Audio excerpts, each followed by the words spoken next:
We can begin this session.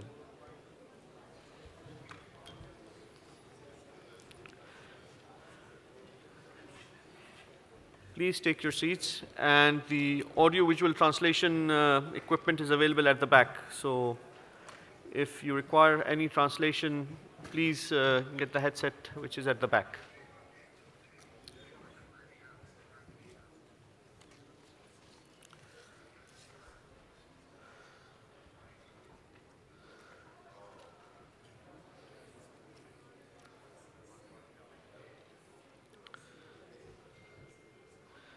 بسم الله الرحمن الرحيم وبه تعالى نستعين والصلاة والسلام على رسول النبي الكريم وعلى آله وأصحابه أجمعين. Respected delegates, distinguished colleagues, ladies and gentlemen, Assalamu alaikum wa rahmatullahi wa barakatuh, and a very good morning on this lovely day in this beautiful city of Marrakesh. Before we start formally this first Islamic Development Finance Symposium, I would like to request you to kindly pay attention to the recitation of the Holy Quran.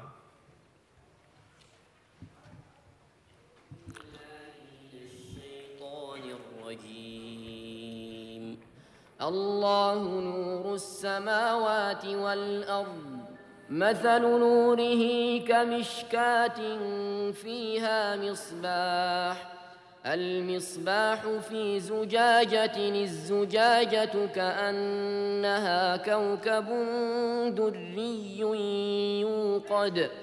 يوقد من شجرة مباركة زيتونة لا شرقية ولا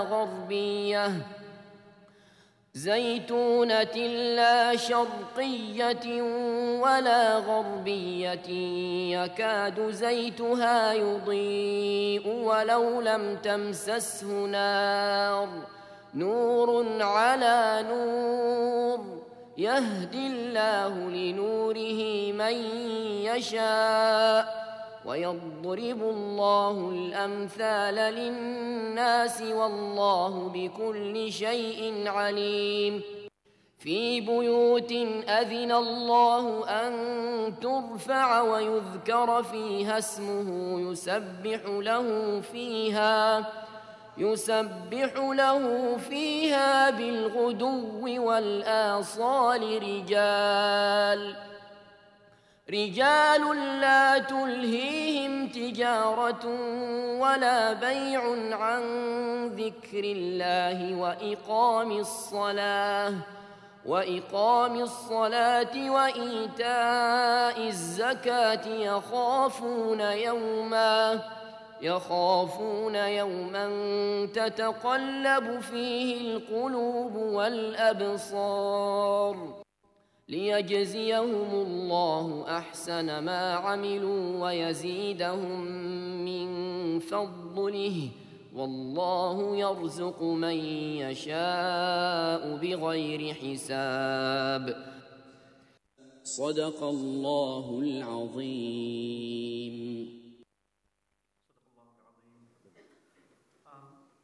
Thank you very much for joining us today for the first Islamic Finance Development Symposium jointly organized by the Islamic Development Bank and the Bank al-Maghrib.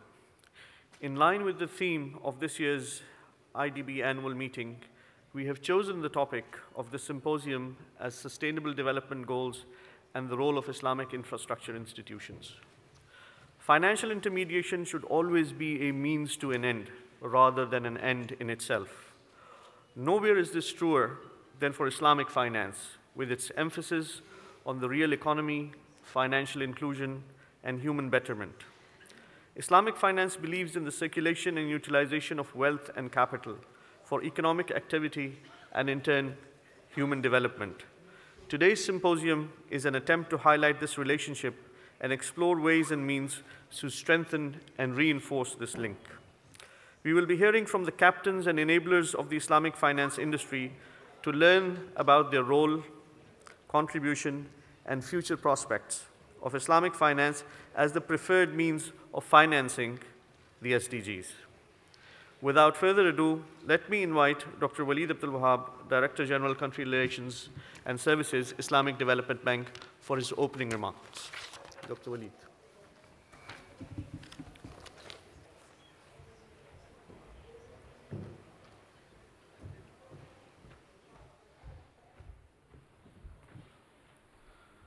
Bismillah ar-Rahman ar-Rahim.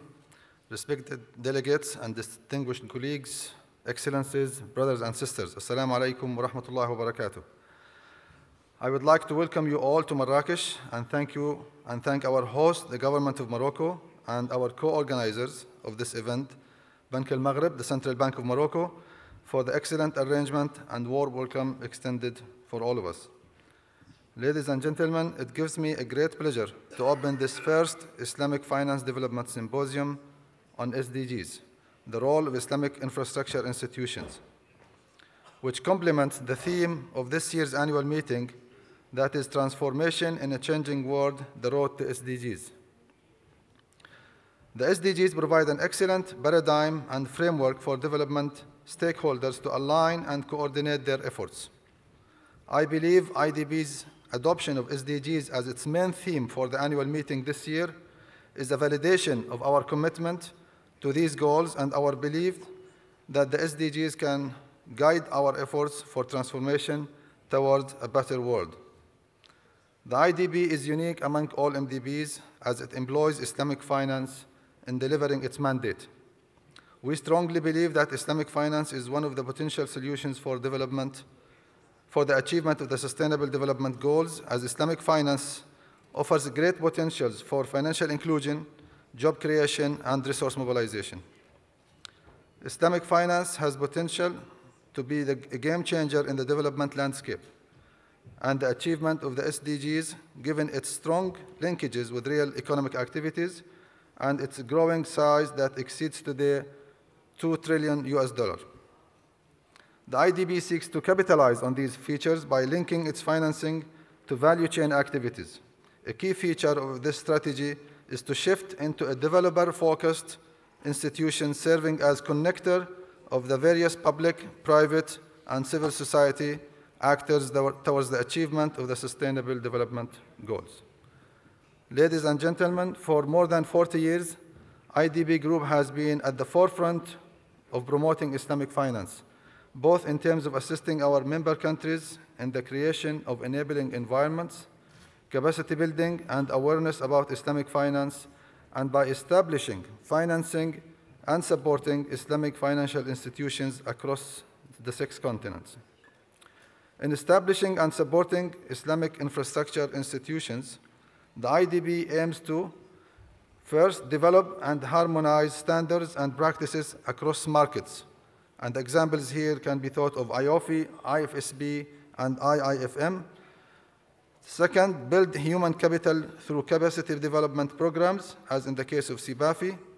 Third, increase investors' confidence in Islamic financial institutions with investments grade rating, and we can think of ERA.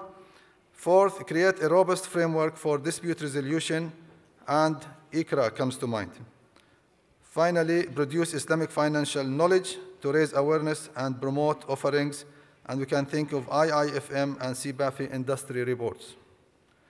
The Islamic infrastructure institutions are playing a critical role in promoting the development agenda by focusing on subsectors such as Islamic microfinance, SME finance, and Sukuk, as well as addressing financial inclusions, which, as we all know, is critical to the achievement of many of the SDGs. Respected delegates, the role played by the Islamic infrastructure institution as enablers for Islamic finance in various jurisdictions and promoting Islamic finance is particularly commendable and important in an industry that is still young. At the same time, we must recognize that much more remains to be done to overcome the challenges in a world where Islamic finance is still making inroads and is regularly, but perhaps unfairly, expected to compete with the conventional finance industry. The current practice of discretionary adoption and implementation of Islamic finance standards, be it in accounting, auditing, or capital markets, continue to bog down industry growth with higher costs for compliance that diminish the competitiveness and curtail the scaling of Islamic financing offering. Therefore, we need much more advocacy to create awareness and increase adoption of the Islamic finance standards that are developed by the international Islamic infrastructure institutions, by IFIs to boost growth and promote the underlying principles of Islamic finance of risk sharing and greater transparency. Such advocacy would also drive the IFIs to explore innovative structures guided by the Sharia principles with a focus on solutions that would help achieve the SDGs. The convergence of Islamic financial principles with conventional frameworks such as environmental, social, and governance, ESG, and social responsible investments can potentially open new avenues for innovation and creation of instruments for SDG-focused financing, such as green and blue Sukuk, impact investing, and results-based financing instruments. These can, in turn, help international financial institutions to improve performance and governance while making substantial headways to achieve the SDGs. While the Islamic infrastructure institutions have been implicitly working to support the SDGs agenda, it is high time that they focus their efforts on transforming Islamic finance as an engine for the achievements of the SDGs. Ladies and gentlemen, the Islamic Development Bank is proud to be part of this forum, and I believe that the commencement of this dialogue is a golden opportunity to raise awareness of the remarkable work done by the Islamic infrastructure institutions and explore the way forward towards the achievement of the SDGs. I would like once again to thank our partners and co-organizers of this forum, the Central Bank of Morocco, the bank's Islamic Financial Services Department, and all the dignitaries and subject experts who are accepted our invitation, and all the participants present here. I wish you all successful deliberation for the symposium. Thank you very much.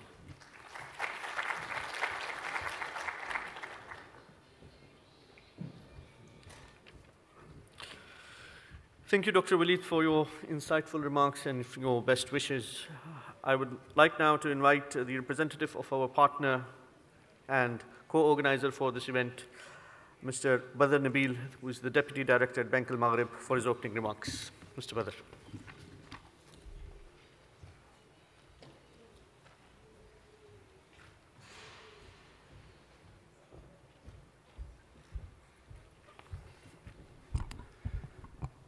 بسم الله الرحمن الرحيم والسلام والصلاة على مولانا رسول الله وعلى آله وصحبه وبعد.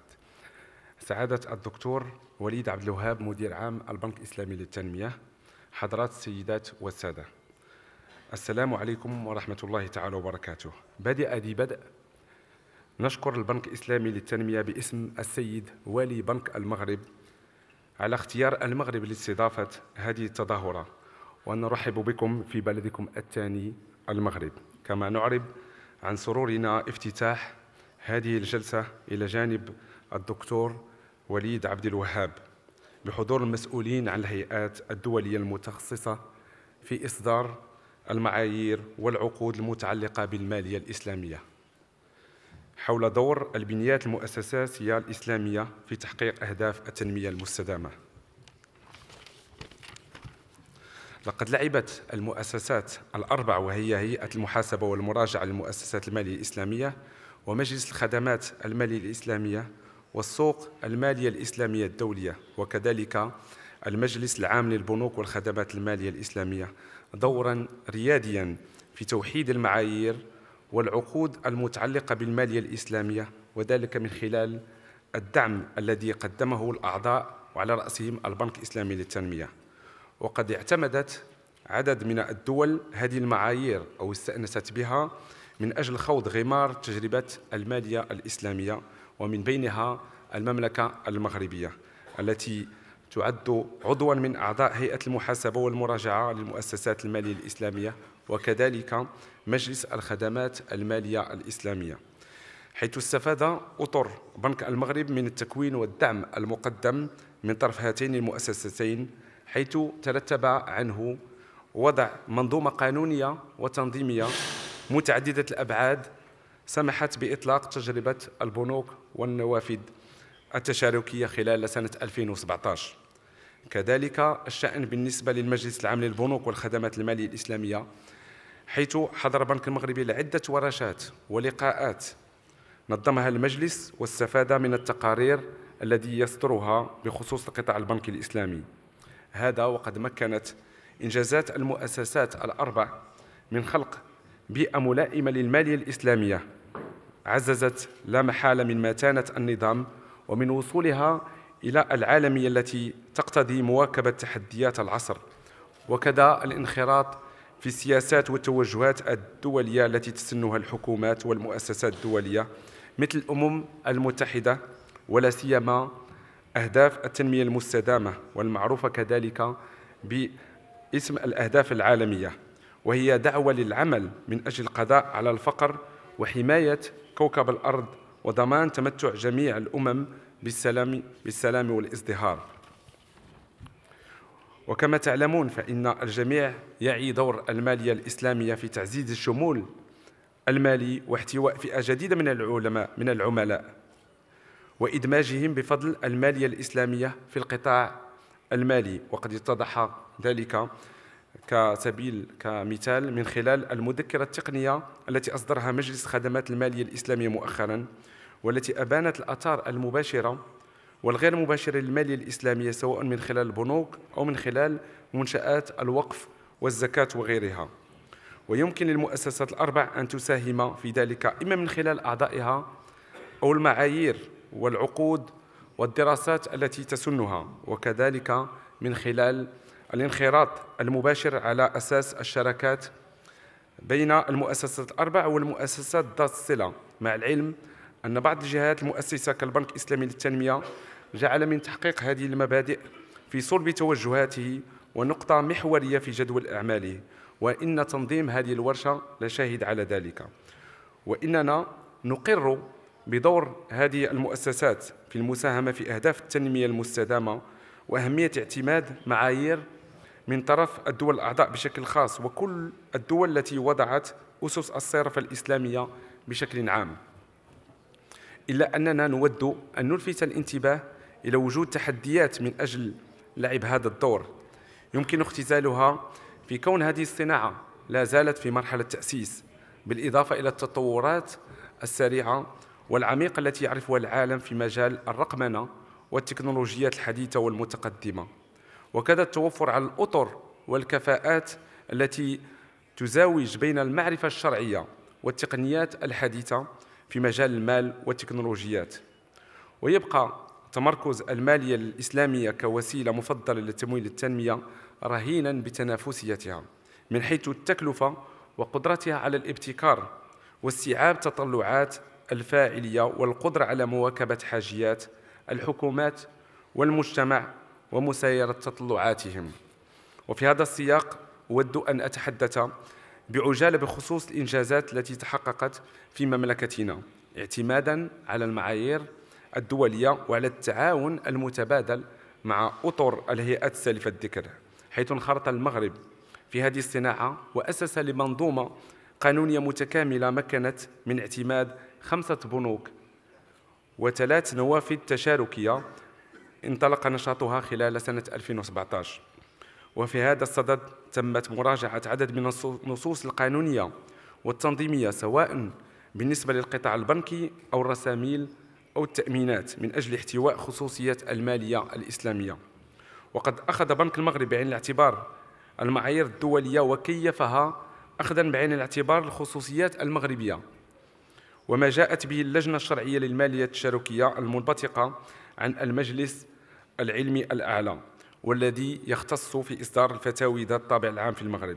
وفي الختام نجدد لكم الترحاب في بلدكم المغرب، راجين لكم الاستفادة من مختلف الورشات والمناظرات المبرمجة على هامش الدورة السنوية 44 للبنك الإسلامي للتنمية. ونتمنى أن تكون هذه الورشة فاتحة خير في هذا المسار، سواء من أجل توحيد الرؤى بين المؤسسات الأربع وفرصة للنقاش البناء من أجل تنسيق أكثر في مجال تحقيق أهداف التنمية المستدامة. والسلام عليكم ورحمة الله تعالى وبركاته.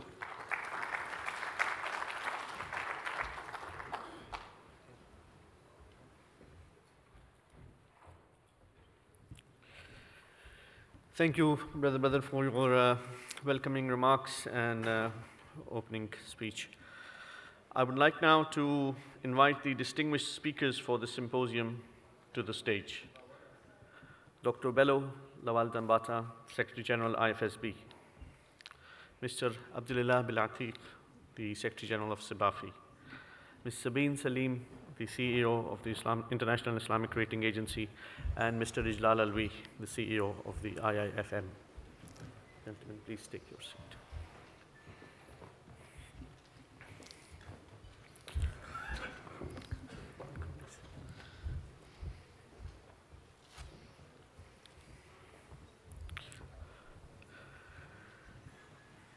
The format of today's symposium will be as follows. Each distinguished speaker will make a brief presentation, which will be followed by a moderated discussion. And finally, the audience will also be given an opportunity to pose questions. We will also have a presentation from the CEO of ICRA, which is accompanied by a short video. I will request the speakers to keep their presentations at a maximum to 15 minutes in the interest of time, and also to give the audience the opportunity to pose questions. So without further ado, I will start with Dr. Bello to make his presentation. Please, Dr. Bello. You can please upload the first presentation.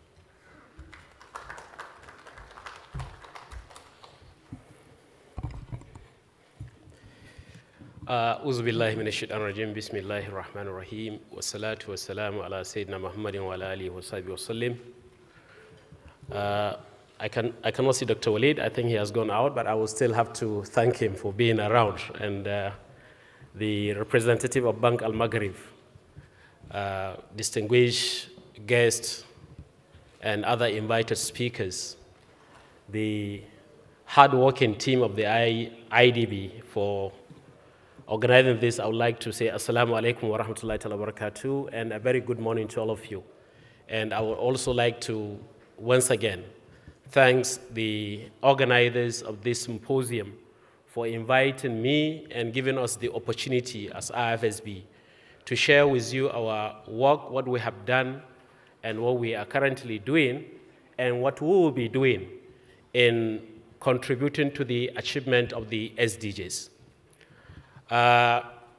For many of you that are familiar with the Islamic financial services industry, I believe they are very much aware of the role of the IFSB and the establishment of the IFSB. But I think it will be good for me to start my presentation by talking about some reflections with regard to the SDGs.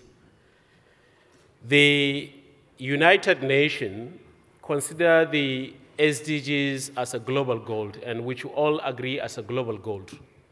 But to us in the Islamic financial services industry, this is not something new. Actually, this is part and parcel of Maqasid Sharia. And every goal that you see out of the 17 goals are actually part of a component of an Islamic economic. At the same time, we're aware that whatever is the social or infrastructural or whatever development goals that you are looking at, the current innovations, the current development in Islamic finance industry will facilitate financing in achieving these goals. Now, having said that, the SDGs, as we know it, they are actually interconnected. You achieve one, it will lead to the achievement of the other. So you cannot separate the SDGs. That's why the United Nations, in their website, they said the goals are interconnected. Often key to success on one will involve tackling issues more commonly associated with another. So whether we are looking at the 17 SDGs, or whether we are pursuing 7 SDGs or 8 SDGs or 9 SDGs, each one will have a multiplier effect in achieving the other.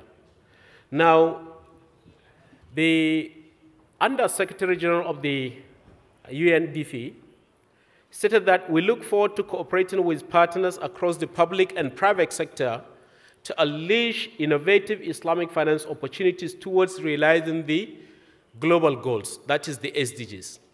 Now, what did he mean by this? That is to say, the UNDP alone cannot achieve or cannot facilitate the achievement of these SDGs. So a private and public sector initiative, private and public sector involvement is really necessary. And utilization of the Islamic finance infrastructure as an alternative financing model is also necessary. That's why in the scope of the UNDP, they are looking at the 4 segments that they initially feel they can explore and help them to achieve the global goals. First is financial inclusion, which is related to Islamic microfinance. The other one is basically the utilization of zakat and channeling of zakat towards development. The other one is to help governments to develop the green Sukuk and the blue Sukuk, as rightly mentioned by Dr. Walid this morning.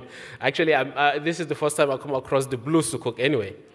More with the SIs, the social impact Sukuk and the green Sukuk. But the blue Sukuk is another good new terminology, I guess.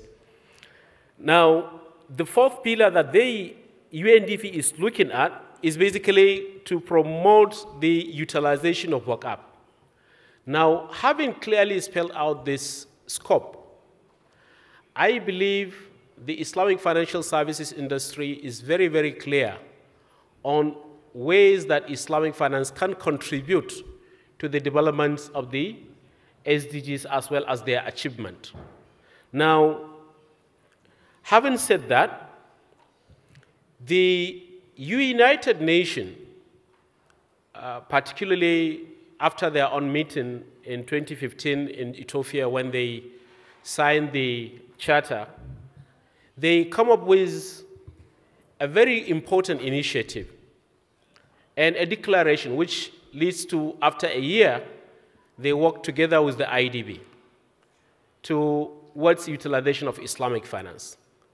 Now, why are they looking into Islamic finance, and why is Islamic finance is important to them? They believe that alternative financing is necessary, so they want to expand their funding sources using Islamic finance. They want to as well expand technical support, as well as to extend the collaboration with other stakeholders. They believe that they alone will not be able to make it. They have to deploy all that is available and all that is necessary for them to be able to achieve what they have planned. Now, as a timeline is moving, just as a reflection, when we are looking at the developments, I believe this is just to highlight some key important landmark from the IFSB's perspective, not from other standard setting or other Islamic financial institutions' perspective, is that platform was a big, giant step forward towards utilization of Islamic finance in the achievement of the SDGs. Last year, as a result of that initiative, there is a follow-up collaboration by the conduct of a high-level event between the IDB, the Securities Commission Malaysia, and the UNDP, in which they had this symposium that aimed at looking at how they can unleash the potentials of Islamic finance, which was chaired by the Prime Minister of Malaysia, Tun Mahathir Mohamad. He was given the honor to chair that session, and a broad new initiatives and a lot of ideas were being highlighted. As a result of that, I personally had a meeting with the UNDP last month. We had a discussion on how they can utilize the platform of IFSB, because we reached out to them. We have analyzed their strategic plan 2018 to 2021, and what we have discovered was that there is a big gap. They were working solo. Regulatory framework or regulation is not in their strategic framework. So as a result of that, we tell them that, yes, the SDGs are achievable, but the impact And the consistency in terms of achievement of these SDGs is very, very important. And you can only achieve that if you include the regulators into this initiative. That's why the UNDP has agreed and currently working hard to see how they can join the IFSB membership as well. And we are looking towards a stronger collaboration in having a collaboration with regard to the policy development. Because yes, they can define the goals, they can identify the jurisdictions, but a development of policy to achieve this and monitor the impact of these goals is very, very necessary. Likewise, this April, Bismillah Ta'ala, we are having this event. And I would like to once again mention here clearly that we are very grateful to the IDB, particularly the Islamic Financial Services Department, Development Sector Department, for creating this platform. This is the first time all the triple I's are coming together to work together and to eliminate any duplication and to identify any synergy possible, not only towards achieving the SDGs, but towards moving the Islamic financial services industry forward. So I must commend the initiative, Brother Yahya is here, Dr. Wasim and Dr. Ghaffar, for doing all this initiative and working closely with us to have this session. This is another way forward in driving Islamic finance towards the achievement of the SDGs. And I believe we'll be having a closed-door discussion on how we can move this initiative forward a day after tomorrow, I guess, on the 5th. Now, the IFSB, we have our own important event, which we normally do every 2 years, which is the IFSB Summit. This year, the IFSB Summit is planned to take place in November, from 11th to 14th November in Jakarta, hosted by the Bank Indonesia and the OJK, and in which one of the key themes for this particular summit is on the SDGs. We want to enlighten, we want to have high-level industry-involved experts to come and share their experience and way forward for the Islamic finance in achieving the SDGs. Having said that, I believe the mandate of the IFSB make it very clear and fit for the IFSB to be involved in the development of or the achievement of SDGs using Islamic finance. For many of you that doesn't know about the IFSB, it was established way back in 2002, and we commenced operation in 2003. And then the mandate of the IFSB was to issue and promote the implementation of standards, prudential standards. We are focusing only on prudential standards. That's what makes it very clear to everyone that we are not competing with Chibapi, we are not competing with IOP, we are not competing with IFM, because we are focusing on prudential regulation. So the IFSB is mandated to issue and promote the utilization or implementation of its standards for the sake of establishing a stable financial services industry that is resilient. Now, these are the objectives right from establishment that the IFSB is focusing. Apart from developing the standard and facilitating their implementation, the IFSB also established a database for the Islamic financial services industry, in which currently we have more than 23 countries that are participating for the banking sector, and then we have about 8 countries that are participating for Takaful and Islamic capital market sector. And this is a first-class data that we collect directly from the central banks, in which we do our own analysis. It's a macro-level data. We don't go into micro. We leave the micro-level data to Chibapi, Brother Abdul Ilah is here, and that's what they have been working. But we are focusing more on the macro-level data to look at how the Islamic financial services industry is addressing challenges in our member jurisdiction. At the same time, we will provide guidance to our members on effective supervision and regulation for Islamic financial services industry. And we establish collaboration with our members and other industry stakeholders. And we do produce our quarterly research, and we do produce our quality research and our landmark publication, which is the IFSB Stability Report. Having said that, the IFSB today has about 180 members, or exactly 180 members, from the 9 that it started in 2003. And these members are actually spread over 57 jurisdictions. We have 35 full members, 36 associate, and 109 observer members. The IFSB membership is mainly institutions that have interest or stake in the development of the Islamic financial services in their respective jurisdictions. We have a total of 78 regulatory and supervisory authorities that are members of the IFSB today. We have 94 market players. This comprises of commercial banks, that is Islamic banks, takaful companies, Islamic capital market institutions, and other rating agencies that are members of the IFSB. S&P, ICRA is here. S&P, Moody, they are all members of the IFSB as well.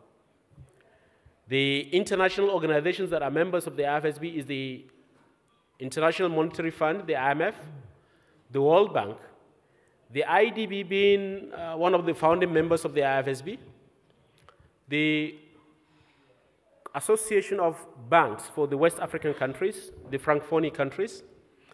We have CREMP also, which is an association of the capital market regulators for the West African region that are French-speaking. We also have the ICD, ICIEC, and the Asian Development Bank, who are members of the IFSB. Now, we have so far issued quite a number of standards, because these are prudential standards that we issue.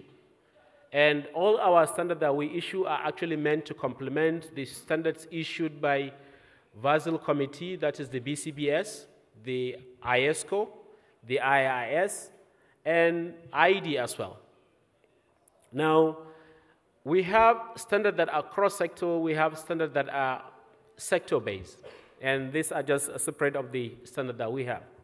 Now, our achievement so far, before we move to the SDGs, is to highlight to you that it is the IFSB that leads to the establishment of the International Islamic Liquidity Management Center, which provides the liquidity instruments that are necessary or that are needed in the global Islamic financial services industry. It started as a unit to a department, now it becomes a standalone institution of itself, and which is a big contribution from the IFSB. The publications, we have quite a number of publications apart from research and our stability report. All our standards are also published and they are for free on our website. The IFSB doesn't sell its standards. The IFSB is not a profit-making organization, but a regulatory, independent regulatory body that has this mandate of ensuring stability and resilience of the Islamic financial services industry.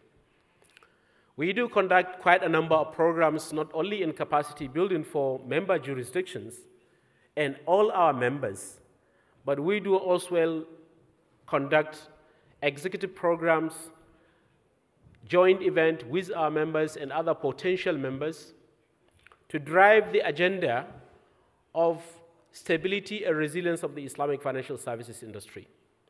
We do as well have our own annual event, which is the IFSB Islamic Financial Stability Forum, that we do annually, twice in a year actually, right, along with our annual meetings and our council meeting. Now, other initiatives that the IFSB support the implementation of the IFSB standards are quite many, and then you will find a lot of that in our website. We do provide workshops for our members. We do provide policy advice, technical assistance. We have an e-learning module platform, and as well as we do outreach programs. Now, so far our workshop has benefited 38 countries. The number of workshops that we have conducted so far is 106, and then the number of participants are basically close to 4,000. Now, we have, since last year, come up with new initiatives that will add value to the IFSB membership and that will increase the visibility of the IFSB and its attractiveness to our existing and potential members. One of important achievement was the issue of the impact and consistency assessment program that we are just launching. This is an initiative to allow member jurisdictions to measure the impact of Islamic finance in their jurisdictions. The agenda here is to bring the beauty, to bring the development, and we can be able to measure the outcome of our initiatives, not just by the number of standards or research papers or reports that we have produced, but the impact that it has made in our respective member jurisdictions. Other initiatives are quite enormous, but I think I will have to move on because of the time that I was given only 15, but I would love to be given 1 hour if I, all right? So the achievement of the IFSB with regard to, I have mentioned about the stability report. And then these are the separate of the members that are contributing the FCP database. We have G20 member countries in the IFSB membership that contribute to our database. We have emerging and developing markets or jurisdictions within Asia. We have the Central Asia region. We have in the Middle East as well as in Africa. These are jurisdictions that contribute to the IFSB PCP database. Now, our strategic collaborations, this is just, it is geographical separate. We cover almost all part of the world that really have significance or interest in Islamic finance, and we work with them. Now, having said that, one important contribution that is made by the IFSB is the issuance of the standard that will be issued Bismillah Ta'ala this month after our council meeting, which will be taking place on the 29th of April, is the technical note on financial inclusion. This is the first standard that is being issued globally with regard to financial inclusion, regulation and supervision of financial inclusion. In this particular standard, we have covered aspects of fintech, we have talked about Islamic social finance, we have covered the other aspects of financial inclusion, collective investment schemes, we have talked about zakat, waqaf, sadaqah, all as instrument for financial inclusion. Now, this is particular, this particular standard has a natural fit with the SDGs and with regard to the regulation that we are talking about. Now, in addition to that, other potentials of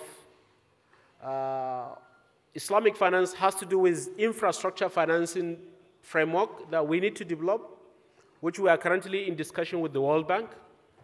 Another one is supporting the new developments that has to do with the social impact Sukuk and micro takaful, particularly with regard to focus-based financing and health insurance as well.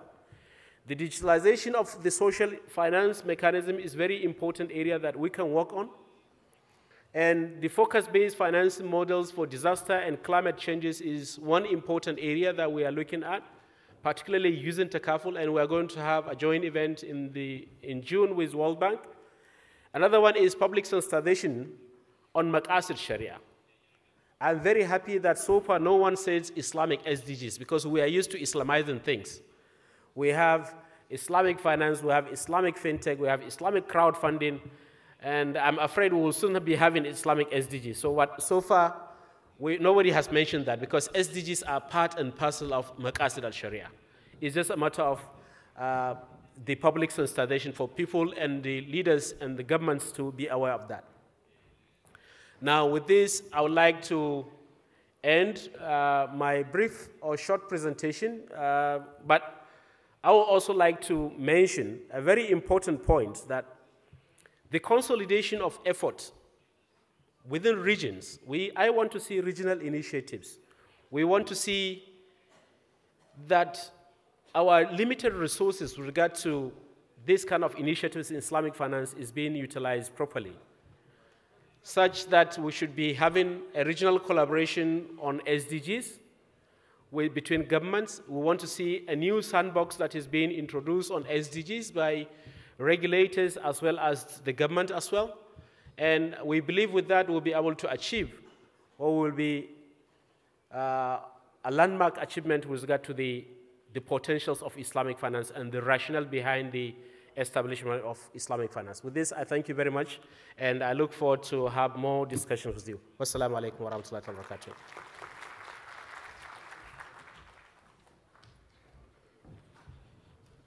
Thank you, Dr. Bello, for highlighting the interconnectedness of the SDGs and also the interconnectedness of the Islamic infrastructure institutions and how recently there has been a greater mapping and coordination between the United Nations SDGs and the Islamic Financial Services Industry initiatives. I would like now to invite Brother Abdullah Bilatik, the Secretary General of SYMPOSIUM, for his presentation.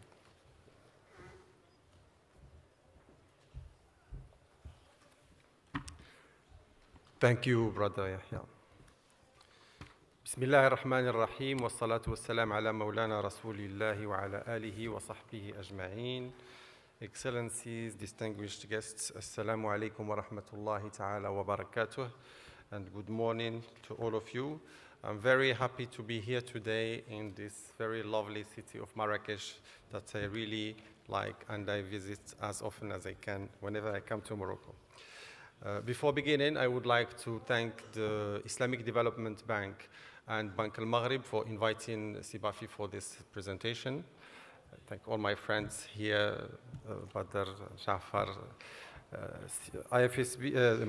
IDB is a key partner to all Islamic financial institutions, and it has been a major coordinator and founder actually of all the infrastructure, Islamic infrastructure institutions. In this presentation, I will be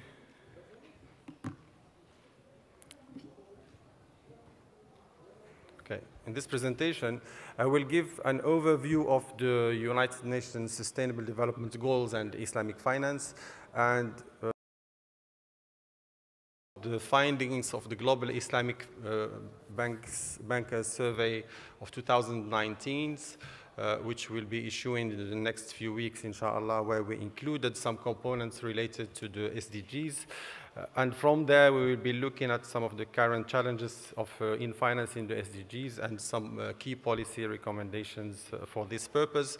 And I can perhaps therefore tell you that perhaps I'm less optimistic than my friends before on the achievement of the SDGs if the situations continues the way it is now. Basically, in the presentation, we will be looking at what is the theory, if we can say, and then we will look at what the Islamic bankers are concretely saying on these issues, and from there we will be drawing up on some of the conclusions, perhaps, and recommendations. Thank you.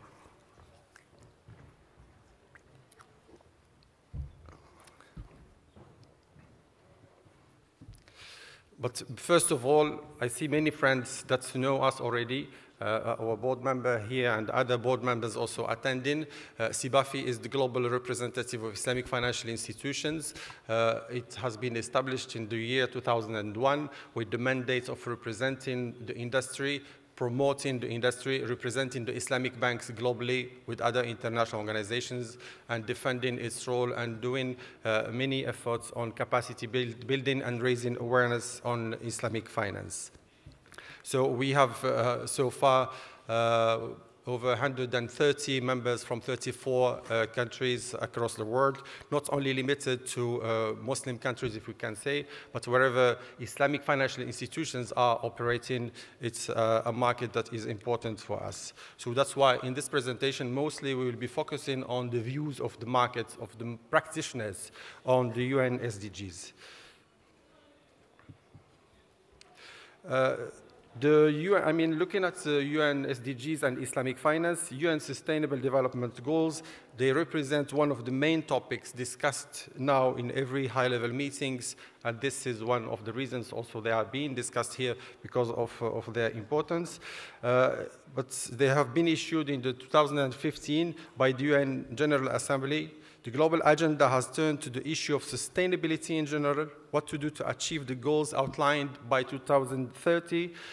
So this development agenda is not something really new, but has been worked on since the 70s with the UN Conference on Human Environment in Stockholm in 1972. And has been other initiatives such as the UN Principles for Responsible Investments or Socially Responsible Investments and Environmental, Social and Governance, ESG, values which have been developed, penetrating strongly in the market and leading global investors to show increased interest in sustainability and responsible investment. So investors have been attributing larger importance to the types of business that companies invest in. So the recent years we see more focus really on investors directing their investments to sustainable projects and looking more carefully about to governance, social responsibility and environment issues that should be embedded in the investment processes of the investee companies. But looking at these, and that's why I say the theory and the practice sometimes may be different. When we look at maqasid al-sharia or sharia objectives, perhaps maybe for sure the 5 pillars of sharia, maqasid al-sharia or sharia objectives, they englobe or they include all the 17 goals that are stated there. That is for sure. So that brings us with perhaps more focus on looking at the values that Islamic banks they can be operating in to achieve in the same time maqasid al-sharia and in the same time achieving the SDGs. But the reality may be a little bit more mitigated. So sustainability and ethical values are being now at the core interest of the Islamic financial institutions. I'm not saying the core practice, but the core interest of Islamic financial institutions. And that's why I find this kind of symposium gives us the opportunity to see what is the reality and perhaps to reflect a little bit more on what we can be doing or what we can do to achieve these goals, which perhaps they may be achievable, but they are very tough to achieve zero hunger or poverty eradication. If we continue like this, for sure, it will not be by 2030.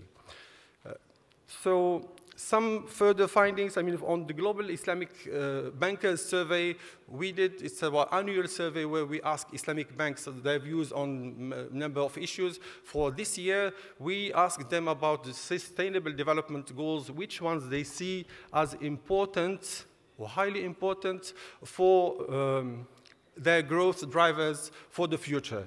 And so we surveyed 106 CEOs of Islamic banks. We received responses from a number of institutions from 106 CEOs of Islamic banks from 33 countries.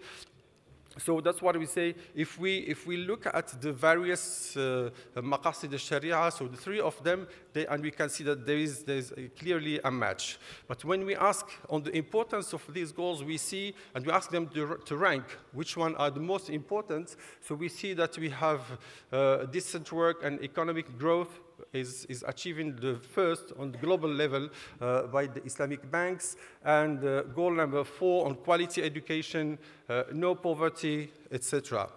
There are, of course, some general or some regional variations when you look at more details of this. For example, there are priorities are different from going from region to region.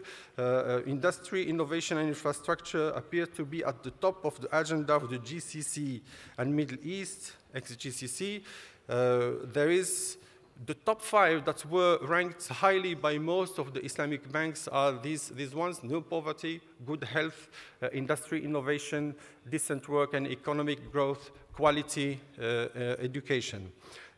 Again, when we look at the various differences between the regions, so there are actually differences which give us perhaps an opportunity to look more on how we can promote or focus maybe on policy recommendations, policy directions for these that are of interest, and perhaps raise more awareness on the other points. So other SDGs, they were seen important for almost all regions, but with different levels. Overall, the Islamic banks, they agreed on the importance of the UN SDGs.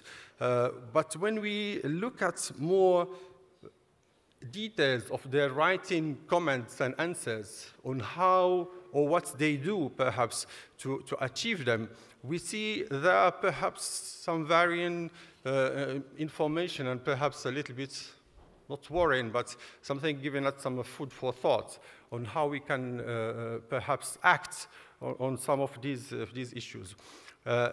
When we ask them how they see this in their practice, we realize that most of the Islamic banks, they see the SDGs as sort of zakat work or charity work or donations.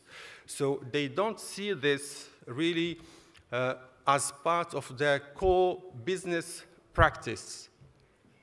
I think this is perhaps one of the key points on the findings of the survey, which perhaps will leave us and will hope that we'll have the opportunity to think a little bit more altogether on this. And what does this tell us? If the Islamic banks or banks, they see the SDGs as part of their charity work only. But in reality, as we all know, all the points there are business growth opportunities, and this can be embedded into the operations of the Islamic banks. So I think from there we draw a little bit some of the challenges, why we have this. So I think the first perhaps is the lack of resources to achieve the SDGs. It seems that following some studies that we need 2.5 trillion annually until 2030 to achieve the goals. So you do the math and you see the Islamic finance how it is, and then you can conclude by yourself. But in this regard, we are not saying that Islamic banks, they are the only responsible for this, but certainly they can and they will contribute in this regard. The second challenge is perhaps lack of awareness, and as I explained, we see that as they see it, it's only part of their charity, so there is really some big limitations. And the third one is on weak environments, and this is perhaps where we need policymakers, and my friend Dr. Bello has said there is work on this and thinking on how policymakers, they can perhaps have some actions to encourage the Islamic banks or Islamic finance in general to focus more on the SDGs. So some of the recommendations, I think, is we will need to have more regional events like this and global events like this to explain the purpose and to explain in practice how they can do it, how it's not only the banks, it's not only the regulators, it's everyone's responsibility to have these goals within the operations to make sure they achieve some of these objectives so that altogether we can have coordinated action. So some of the, I think, developing guides on SDGs is something very important. Developing guides so that the banks, if they want, they will know how they can do to embed this into their processes. And of course, providing training for the development of human resources. So the second is on internalize the sustainable financing concepts into financial institutions' internal systems. I think this is perhaps the more important one, is on bringing the ESG values, environment, social, and governance values into the processes of the Islamic banks, and perhaps looking on how we can have a better coordination between the Islamic financial institutions and regulators for this.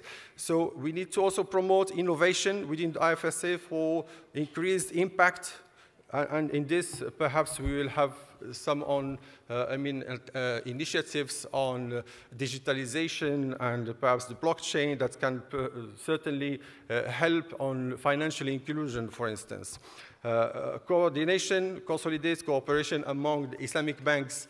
Those, we have seen varying responses from different countries. So this leaves us to say that some banks, they actually are doing things. Others, they still don't know how to do it. Others, they do very little. So with better coordination, we will certainly achieve greater results. Looking at, with just a few words on SIBAFI role in this regard, as an Islamic infrastructure institution, I think our role on raising the IFS side, Islamic financial services industry role globally is very important. So we have commented on some of these best practices of best banking practices, if we can say.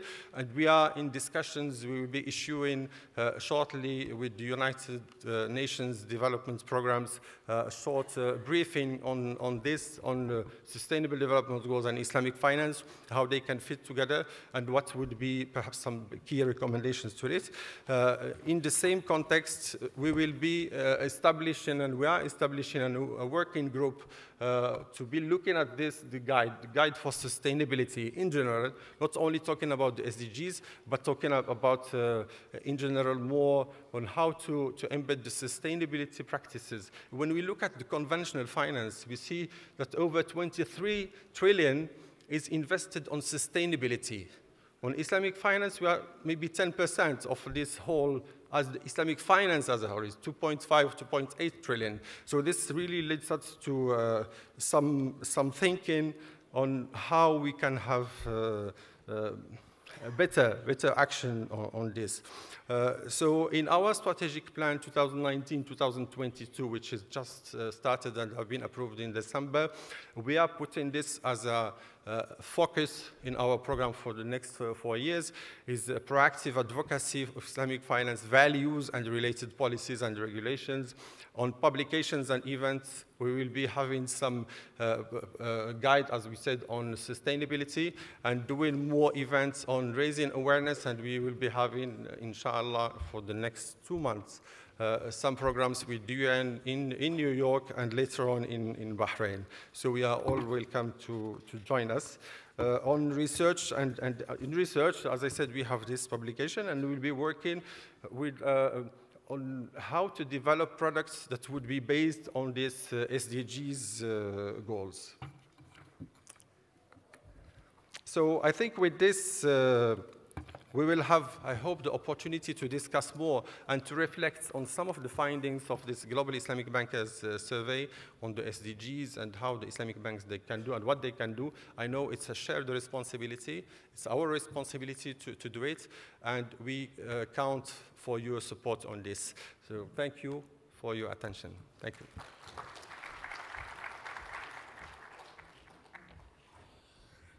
Thank you, Brother Bilatik, because it's very important what you highlighted, that still there is this perception within at least some of the Islamic financial institutions where the SDGs are seen as part of the charity or the corporate social responsibility initiative rather than as a mainstream idea that guides their resource allocation or their investment decisions. So I think it's very important that we need to mainstream this idea about SDGs within the Islamic financial community. I would like now to invite Sister Sabine Salim, and I would like to request you to please limit your time given that we are struggling.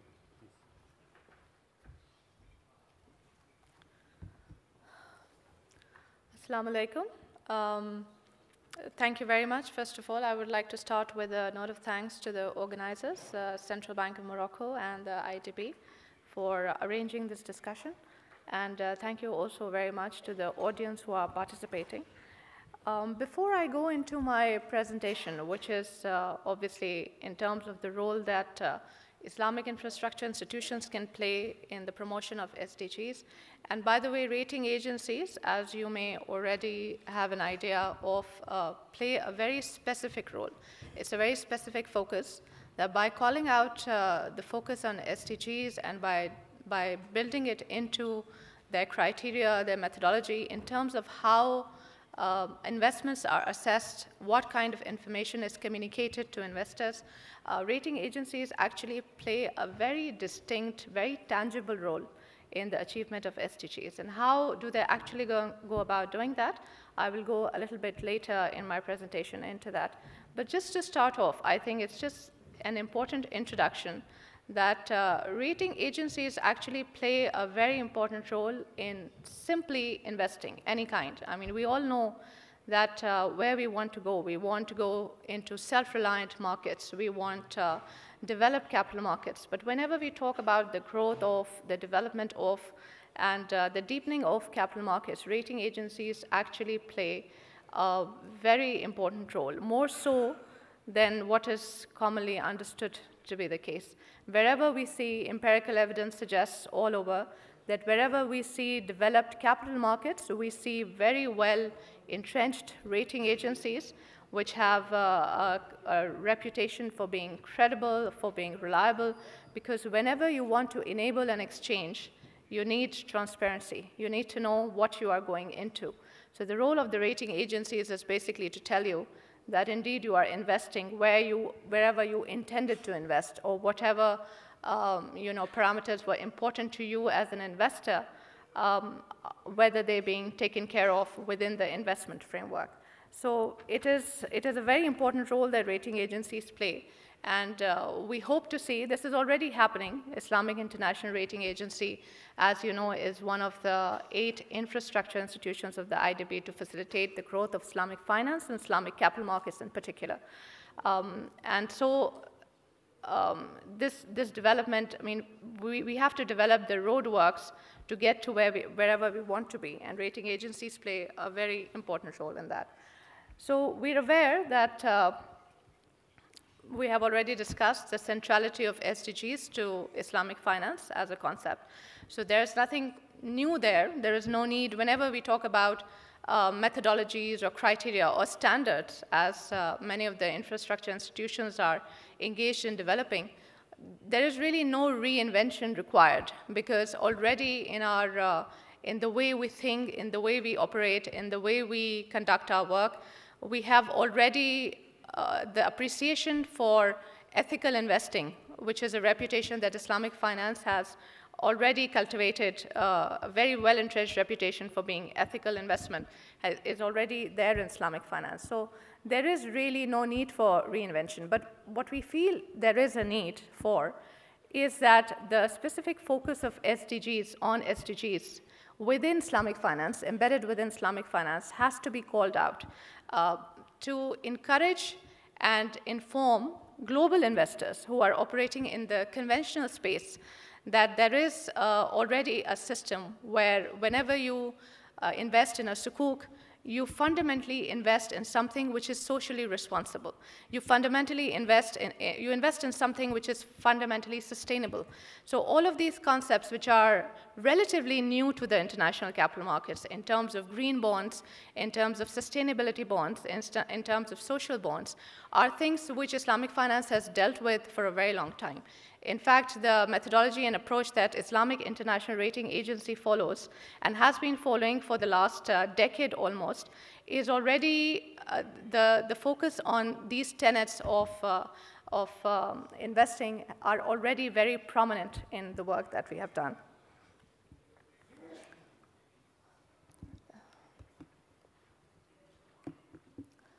The way that rating agencies go about playing a role in furthering SDGs is that fundamentally what investors need to know is that whether the funding that has been supplied by them is indeed deployed in the manner that it has been deployed in. So the International Capital Market Association has basically set up guidelines of what constitutes a green investment, for instance, or what constitutes a sustainable investment.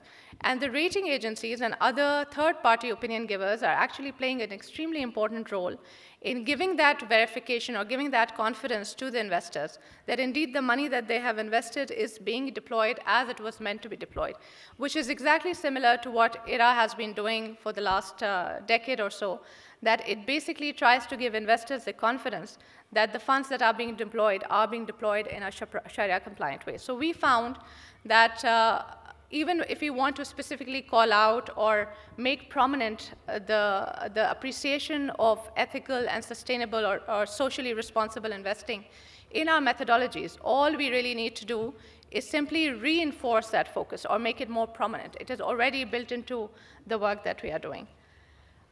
When we look at the globe, I mean, some of the numbers that I've given here for your reference today, which are related to the amount of green issuances that are happening, the amount of social and sustainable issuances that are happening. This is actually as of Q3, 2018. So some of this data is already dated. But when we look at the green bond space, we have already crossed the $100 billion mark, and this is the international space that I'm talking about. So already green bonds, we have crossed $100 billion as of 2018. And we're also looking at these developments in the Islamic capital markets.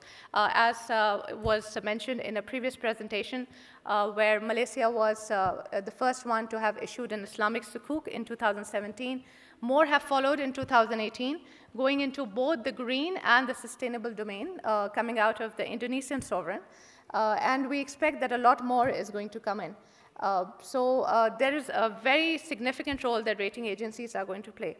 And basically, just before I go into what role rating agencies are actually going to play and how they're actually going to do it when they are rating these instruments and these institutions which are trying to pursue the achievement of SDGs, I just want to draw a parallel between ESGs and SDGs. The way that rating agencies actually go about promoting the achievement of SDGs is through an incorporation of the ESG principles, which is essentially environment, social, and governance, which is built into the rating frameworks in a way that it tells the investors very specifically what kind of framework has the institution or the issuer developed to ensure that they comply with the principles of ESG. So through the compliance with ESG, rating agencies are focused on the development or the promotion of SDGs as an investment objective. Like for instance, and the way that ESGs talk to SDGs is very simple. I think most of us understand it. But just to give a very brief explanation, basically ESG is a framework in which each and every element within the ESGs relates to broader goals of the SDGs. And sometimes each element of the ESG relates to more than one SDG. It relates to maybe 2 or 3 SDGs. Like for instance, when we're looking at the environment-related aspect in ESG, we're looking at, say, greenhouse gas effect, or we're looking at carbon emissions control as a very important thing that issuers should be focused on. So when we look at that, we automatically promote the achievement of SDG 13, which is climate action. When we look at governance and we look at labor relations, we automatically promote the achievement of SDGs such as no poverty, which is number 1. We look at good health and well-being. We're talking about decent work and economic growth, which is SDG 18, and reduce inequalities, which is SDG 10. So there is a direct connection between ESG, a direct mapping between each of the important pillars within ESGs to SDGs. And the way that rating agencies come into the SDG space is through the assessments on the ESG framework. Now, there are two ways of looking at, two basic ways of looking at ESG compliance by rating agencies. One is that a number of rating agencies, and here I just want to bring you up to speed with global developments in this field, that basically rating agencies are looking at ESGs both as standalone assessments, i.e. Without giving a credit assessment or without giving investors an idea of returns or safety of capital. They're basically giving information on the compliance of an issuer or an institution without being an issuer on the compliance with the ESG framework. And the other way of doing it is through the recognition that ESG, when taken to an extreme level, has direct implications for repayment capability of issuers. So there is a very direct focus between ESG, even if we built it into our rating assessments, which we call the financial rating assessments. IRA's approach to investment ratings is slightly different from the conventional one, because we're looking at investments as, different types of investments. There are investments which are participative in nature. So our approach is slightly different from the way conventional rating agencies look at it. But central to this concept of safety of capital and investability, as we call it, we're looking at the compliance with ESG as a very integral part of this assessment. So there are basically two ways of doing it. A, doing it as a standalone assessment, and B, doing it as a part of the overall repayment risk assessment. And what we do at the end of it, the objective of doing this, building it into the system, is basically to promote transparency. We are basically forcing these corporates to be responsible corporates and to basically tell where the funding is going to the investors, which is so central to the concept of Islamic finance. There is another principle that I'm sure the group here has heard of, which rating agencies, investors, and investees in general are committing to, which is the UN PRI, which is UN Principles of Responsible Investing. So IRA also, in its bid to become a signatory to ESG in ratings assessment, it entails this acknowledgement that IRA has made publicly, that it understands the relationship of ESG to the concept of investability and has expressed its commitment very openly to reflect such acknowledgement in each of its methodologies. So be it our sovereign rating assessment methodology, be it our corporate rating methodology, be it our Islamic financial institution rating methodology, it is fundamentally built in. And as I said before, and I will probably be saying it again in a couple of more slides, that although this emphasis was already built in, what we have done is that we have responded to the developing interest, to the fast-growing interest in this space internationally by calling out the focus and relating the existential work that we do to this newly developed focus on SDGs. So coming to IRA, a little bit of introduction before I go into its specific methodology. We are basically trying to promote ourselves as a key voice in the Islamic financial markets. We're already rating in about 16 jurisdictions. So we have our footprint, which is quite spread out. And we have a very customized approach, as I was saying earlier. We have a very specialized approach to the ratings framework, whereby we look at participative investments as such, and we look at the compliance with the principles of Sharia, with the tenets of faith, as an additional element to our overall assessment. And that becomes a very integral part of the overall assessment also, and it's given a prominence on the side also. So when you look at a rating by IRA, you can not just tell how a Sharia compliant an issuer has strived to be, it also tells you what kind of an overlap or how does it affect the repayment capacity. So we're basically giving an opinion on both these counts. And the idea basically is to facilitate cross-border transactions in the region and in the OIC market as a whole. And also we're doing an expanded coverage of sovereign ratings. And the idea is basically to promote ethical investing within the OIC countries for deeper capital markets. We're already rating in about 16 jurisdictions, as I said earlier, and we're working across the whole band of ratings, as I said, sovereign ratings, Sukuk ratings, Takaful, and IFIs. And the approach that we have had to fiduciary ratings, and this is perhaps the important part, this is perhaps the gist of the message that I want to give, that as we said that in our methodologies and criteria, the idea that the achievement of SDG is central to Islamic finance is already built in. So we had a new concept, which was called the fiduciary concept, whereby we look at issuers and we look at corporates and companies and banks as essentially those that perform, they have a certain fiduciary role to perform. So the idea is to basically elicit their competence in fulfilling that fiduciary role. So this fiduciary ratings approach looks at the repayment ability of issuers, and in addition to that, it also looks at Sharia governance, compliance with governance principles, and also compliance with how well they are performing the fiduciary role. So this was already built into the approach. As you can see, this methodology was actually launched in 2012,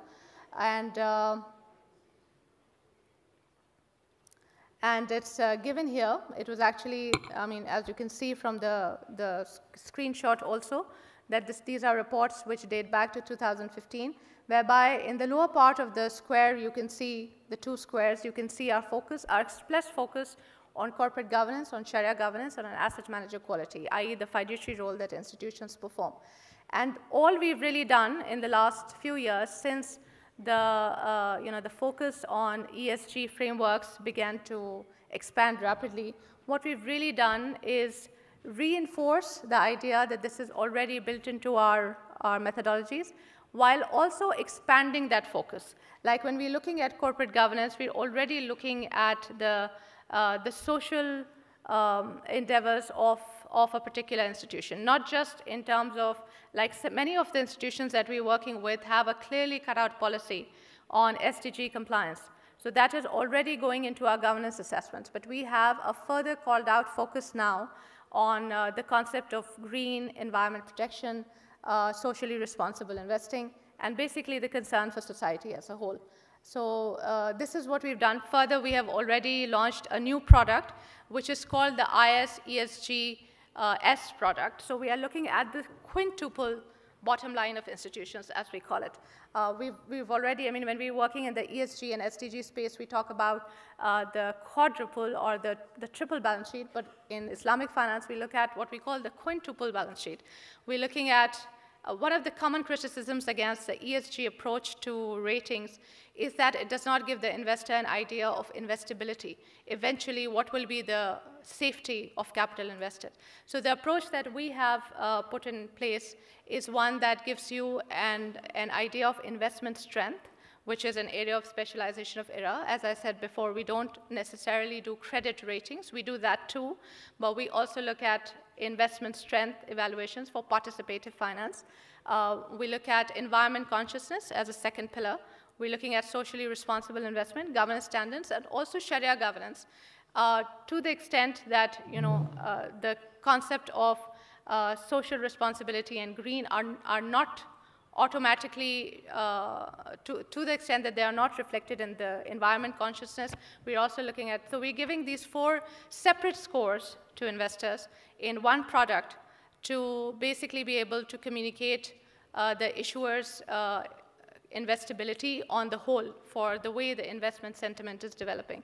So this is basically my submission, that we are working in the space of ESG assessment separately, as well as an essential ingredient in all the different types of ratings that we are offering to the market. So the submission basically is that we have a very focused and specific role to play in the attainment of SDGs, and our developing product profile is witness to that. So thank you very much.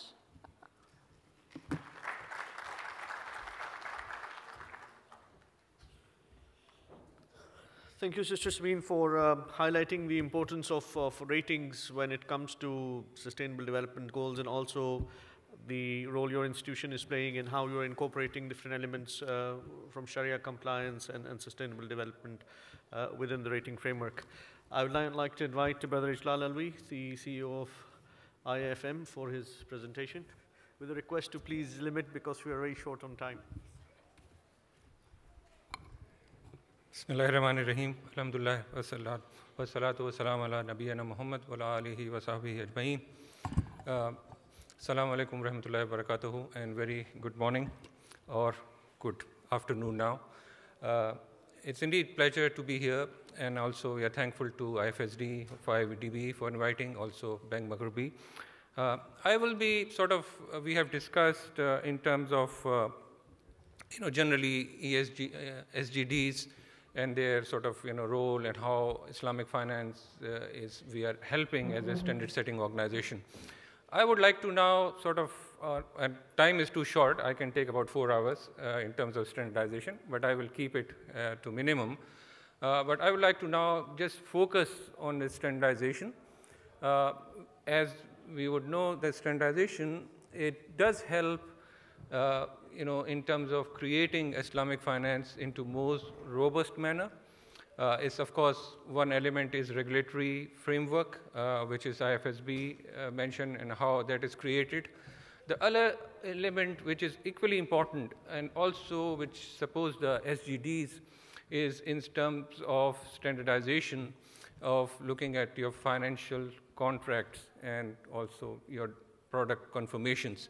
And this is a very sort of, in terms of Islamic finance, area which I think industry has just started, implementing it, and I know some banks are here which are aware of it in recent years. So in terms of this important aspect, it's sort of Islamic finance has taken some time to see how the documentation and product standardization at a global level, how to unify, how to benefit, not only in the cross-border market, but also in terms of looking at your national level or regional levels, how important role is plays, and how to create a more liquid market, which is the key goals of SGD is there to support that development phase of Islamic finance.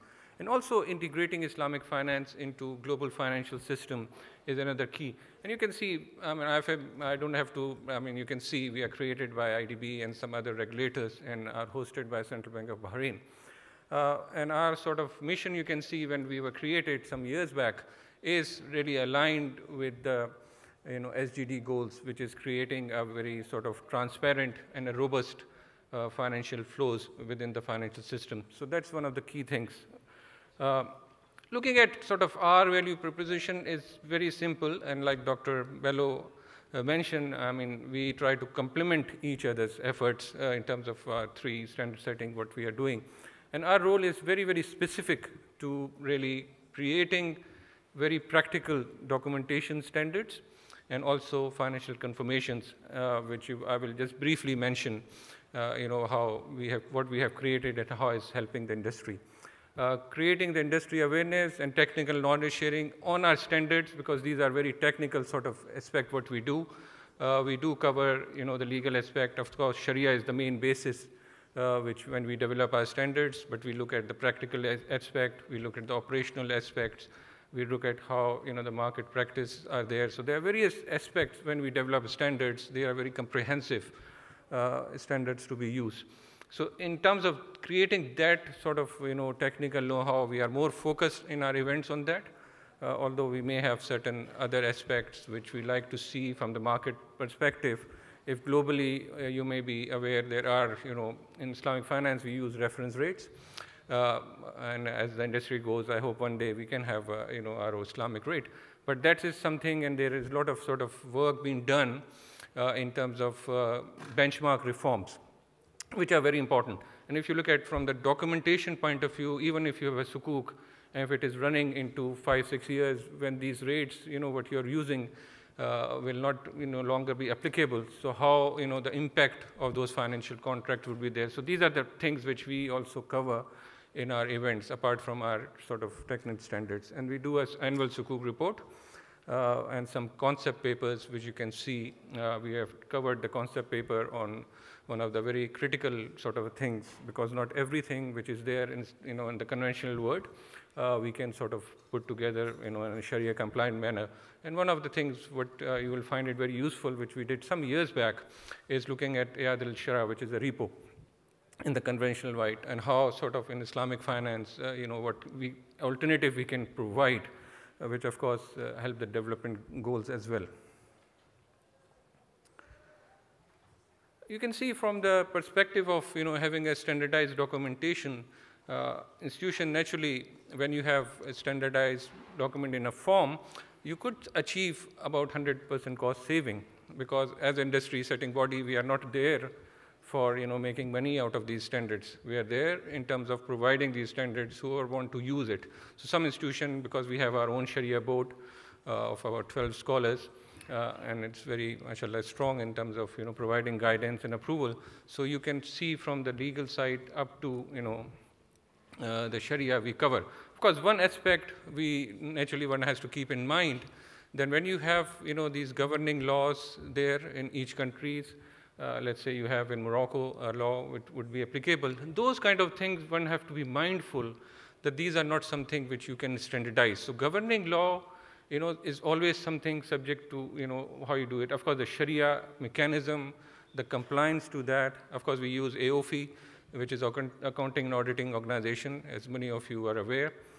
They develop Sharia standards. So naturally, we use their standard as a basis to come out with the practical standards. So what you will be sort of in terms of major advantage which institutions will have, and in some cases regulators use our standard as a basis to develop certain liquidity management instruments, is that you can maybe cut down to maybe looking at your own particular environment or your regulatory environment or your credit or operational environment. You maybe need to do about 10 to 15% of work in some cases. So you can see the tremendous benefit which these standards provide to the industry.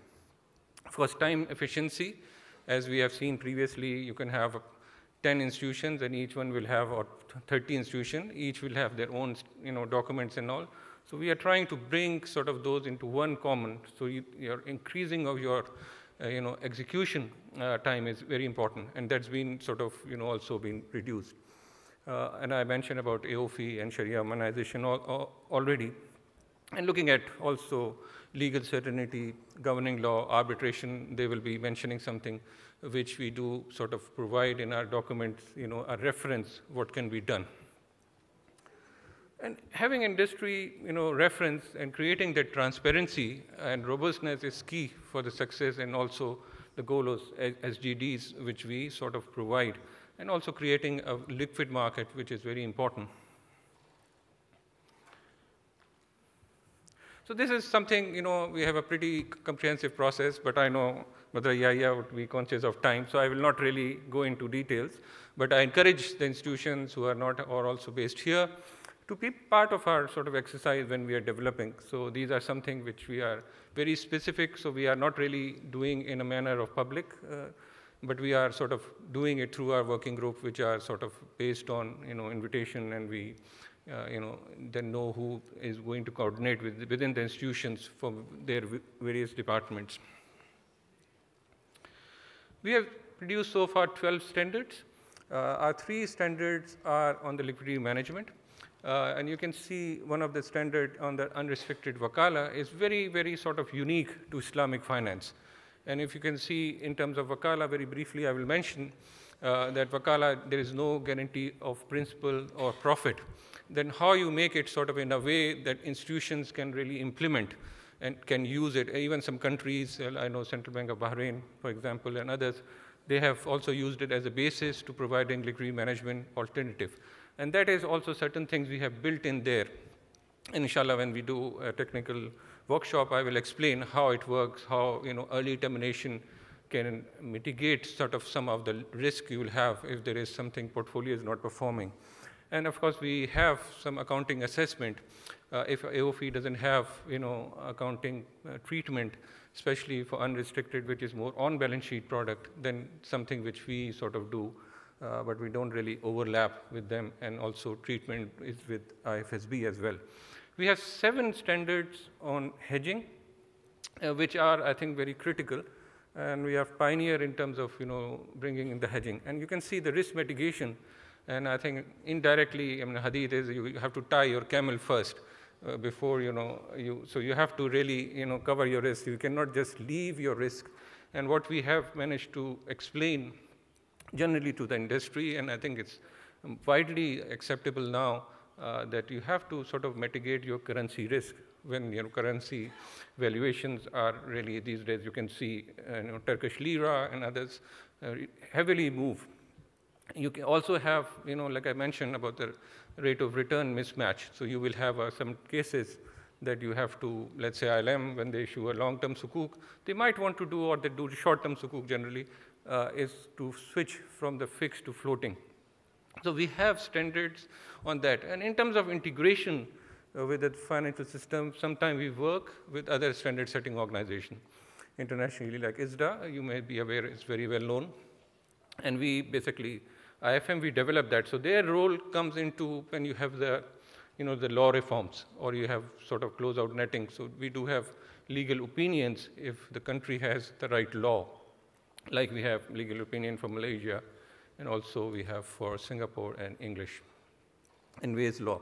So these sort of things which are very critical if you look at price standards. We also look at in terms of providing collateral kind of documents, which is very, very important.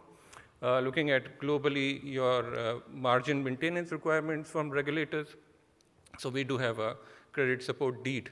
And these documents you'll find they are not really sort of will be replicating what is in the conventional.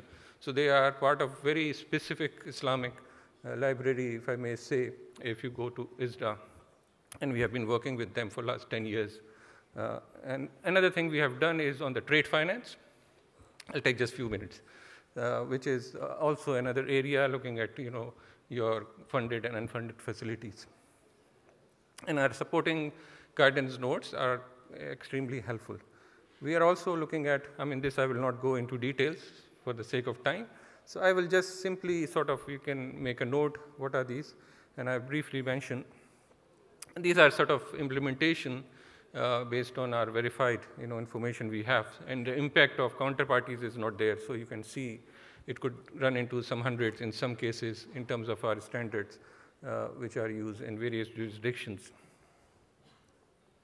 We are working on in terms of supporting the development of SDGs also in other areas, looking at Sukuk documentation. So there are two set of documentation we are producing at the moment, which you can see. We are looking at the gold as sort of one of the area where there is some requirement for the gold standard documents which are there. We are looking at syndication side, which is also something which we will be doing some consultations. So inshallah, we'll invite you. And also looking at trade finance. And going forward, I think our plan is to continue to work in producing these standard documents. We are starting with the help of IDB in terms of translating our document into French. And I think that work should start very soon, inshallah, which will help in terms of our standards implementation in French-speaking countries. And in some cases, Brexit can also help us, maybe in France, if they do decide to do. And then our specialized workshops, so inshallah, we'd like to hold one here as well. I think this is something which I can skip because I know Brother Yahya would like to move on, and I don't want to really take too much time. So thank you very much. Assalamu alaikum wa rahmatullahi wa barakatuh.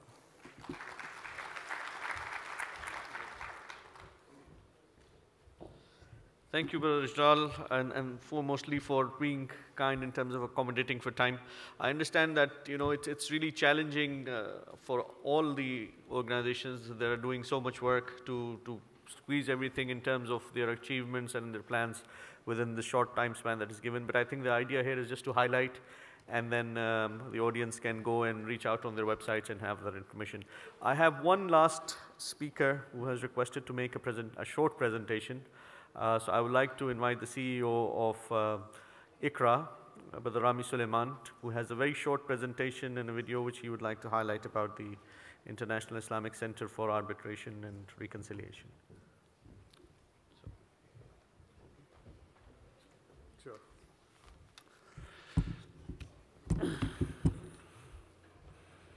Assalamu alaikum wa rahmatullahi wa barakatuh. Ladies and gentlemen, distinguished partner, distinguished panel and participant. Actually, it's hard mission to comply with 10 minutes only, but I will try. I'll do the best to comply with this time. I will divide my participation here through 5 minutes as an introduction for the introduction of ICRA. Then we will talk about the role of ICRA in supporting the Islamic finance industry. بسم الله الرحمن الرحيم. قال تعالى: فلا وربك لا يؤمنون حتى يحكموك فيما شجر بينهم ثم لا يجدوا في أنفسهم حرجا مما قضيت ويسلموا تسليما. صدق الله العظيم. ICRA is an international independent non-profit organization that aims to settling all kinds of disputes according to Sharia through the reconciliation and arbitration. I'm going speedily in this in order to let us to introduce ICRA through to showing intro regarding this. I don't know if it's working right now.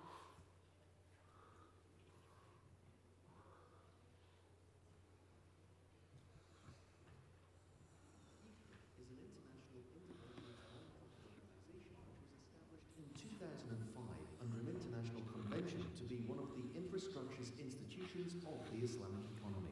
ICRA's objective is to enable all dealers of Islamic economy from the Islamic financial institutions, clients and other entities to settle disputes of all kinds of financial, commercial, banking, investment and real estate issues through institutional reconciliation and arbitration in ICRA. The essential features of alternative dispute resolution in ICRA: specialization and professionalism. ICRA is a specialized global platform for settling disputes with institutional reconciliation and arbitration with compliance of Sharia law. ICRA rules apply the best practices and standards which is internationally adopted in settling disputes with the support of our well-known arbitrators and experts in the field of Islamic financial industry with different official languages. Efficiency. ICRA imposes fixed timeframes for control of the arbitration procedures. This is to grant all parties the required procedures and required timeframes for raising their arguments and pleadings. The average time for settling of disputes referred to ICRA up to the end of the first half of 2018 was 126 working days, approximately 4 months. Flexibility. In parallel with the professionalism and efficiency in settling disputes, ICRA rules guarantee the parties with flexibility to nominate the arbitration procedures themselves, such as the choice of complementary procedural law, venue of the proceedings, language and other matters that may be agreed upon in order to strengthen the principle of the will of the parties. Confidentiality. ICRA guarantees privacy and safeguards all information relating to cases, which will be disclosed only to those who are involved. Integrity, binding awards. The binding awards referred by ICRA are final and may not be susceptible of cassation, and with the acceptable international adopted mechanism to enforce the awards. ICRA applies the necessary mechanisms for auditing and reviewing the award with compliance of the provisions and rules of Islamic Sharia. Non-profitability. The control arbitration costs of any disputes include the arbitrator's fees and administration fees of ICRA, and these fees shall not exceed 2% of the value of the claim, and this will determine the fixed amount as a ceiling for the arbitration expenses. ICRA is currently working on activating electronic arbitration according to its rules and regulations to limit any additional expenses. Internationality and independence. By the value of international convention, ICRA was established as an international institution on April 5, 2005. The efforts of several international institutions concerned with supporting the Islamic financial industry to establish ICRA and the formation of its administrative structures along the lines of international organizations have been combined and given the necessary independence to carry out its mission. Multifunctional. ICRA provides all disputes resolution services in one stop, starting with institutional conciliation, institutional arbitration, appointment of experts and specialists, auditing and reviewing the awards from Sharia and legal aspects. ICRA provides additional support services to the Islamic financial industry, such as training and rehabilitation specialization in the legal and technical aspects of the Islamic financial industry. ICRA assists in the preparation of relevant draft laws, supports the plans to shift from the conventional banking to the Islamic financial banking, and ICRA also assists in the preparation of standard contracts for Islamic financial transactions.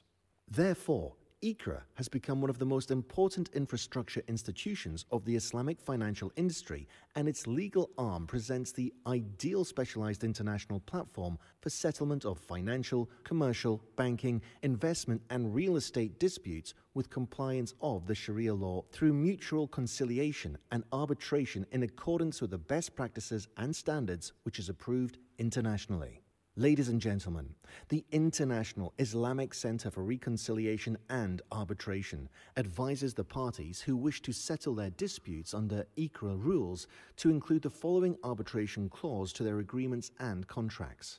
If any dispute arises between the parties of the formation, performance, interpretation, nullification, termination, or invalidation of the agreement, contract, or arising therefore or related thereto, the dispute shall be referred to an arbitration panel constituted from uneven of arbitrators for a final and binding decision in accordance with the rules of the International Islamic Center for Reconciliation and Arbitration and its amendments. In respect of the dispute that has arisen without inserting ICRA's arbitration clause, the party should sign the arbitration agreement, which should be drafted by the ICRA after reviewing the parties' submissions and dispute details. For more information about ICRA services and to submit the membership application, please contact us on the following telephone number 971 4294 9292 or by fax 971 4295 9540 or visit us at the website www.icra.com.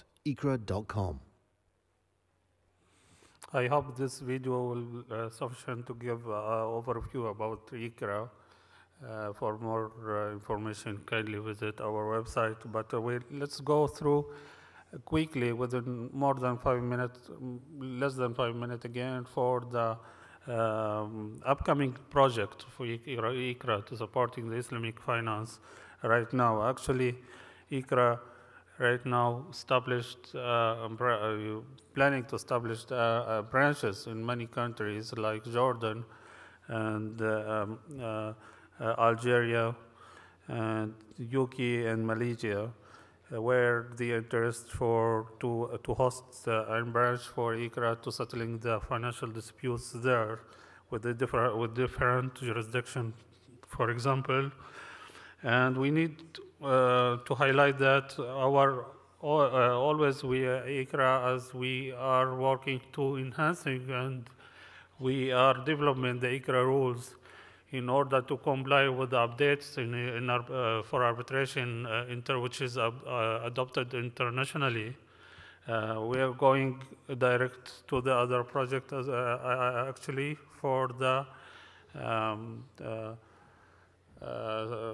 we're talking about the launching of SIA certificate, this kind of certificate for enhancing or for creating the good program from legal, Sharia, and technical perspective for arbitrator and experts who can be easily settle the dispute according to Sharia principles. This kind, the ICRA continues to publish their studies and their case models and share it with the participants, we share it with the partners who need to introduce or who need to interest, who are interested about the settlement of the dispute according to Sharia through the arbitration and reconciliation. Actually, we have a lot of things. We have a lot of projects like the electronic arbitration, where we are established right now. We are beginning to consider that kind of project in order to help the Islamic institution over the world to settling the dispute, ensure the cutting the cost and the speedily and the efficiency as well. And we are, as a legal arm of Islamic economy, has a common project with our partners. For example, for the codification and standardization, the two main topics need to cooperate together with my partners, with our partners in ICRA, like as IUFI and IFSB and CIBAFI and other partners, how to face the challenges of Islamic finance industry. This all about I think it's not more than 10 minutes. And I would like to thank the IDB group for the participation, for invite us, and for all kind of support, and thanks as well for the Central Bank of Morocco. Thank you.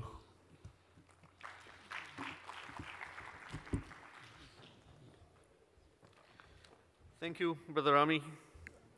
We now have exactly 7 minutes left before we have to close this symposium.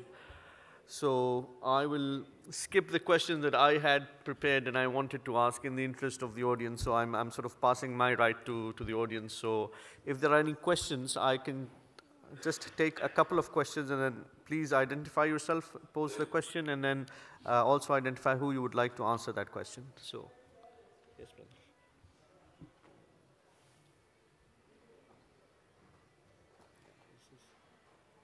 The mic is coming, is on its way.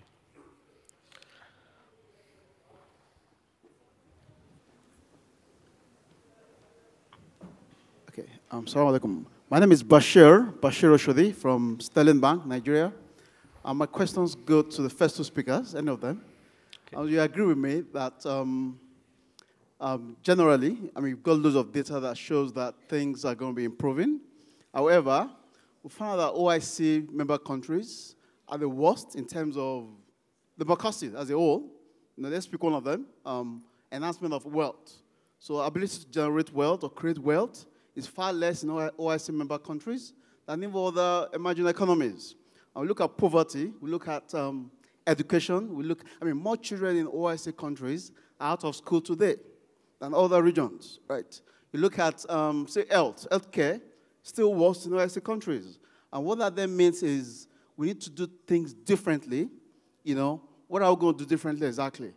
Projection shows that in the next 50 years, or let's just say 30 years by 2050, things are even going to worsen up in OIC member countries. So what exactly are we going to do differently with our kind of research to truly impact the society? Thank you. Dr. Bello, please. All right. Thank you very much. This is a very important question that actually bothers everybody. But I think we need to, first of all, appreciate our situation, all right? We need to understand where we are and where we come from. But that does not mean that there is nothing to do. We have a lot of work to do, agreed, but one way of us tackling this particular problem is one of the things that I mentioned. We need to see a regional consolidated effort. Because currently, all the OIC member countries, they are working on solo basis. They work alone. There is no regional collaborations. We see how the EU is working hard. We see how the G20 are working hard. But if you look at the statistics, even in terms of trading between the OIC member countries, if you attended the OIC exchange forums and their publications, you will see this data actually, there is nothing much to write home about. So I believe there is a need for a more consolidated effort among all the OIC member countries. More initiatives are required to come together, either at operational or market level or at the regulatory level.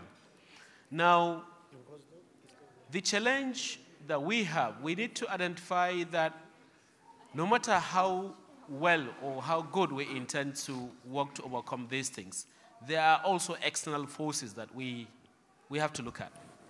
Now, that's why Islamic finance, for it to deliver the results that we feel that the OIC member countries will be alleviated out of poverty and so on, we have to explore the possibilities of having a more robust financial instrument. But you cannot have the instrument if you don't have the right framework. Now, let me just share with you one important challenge that we have.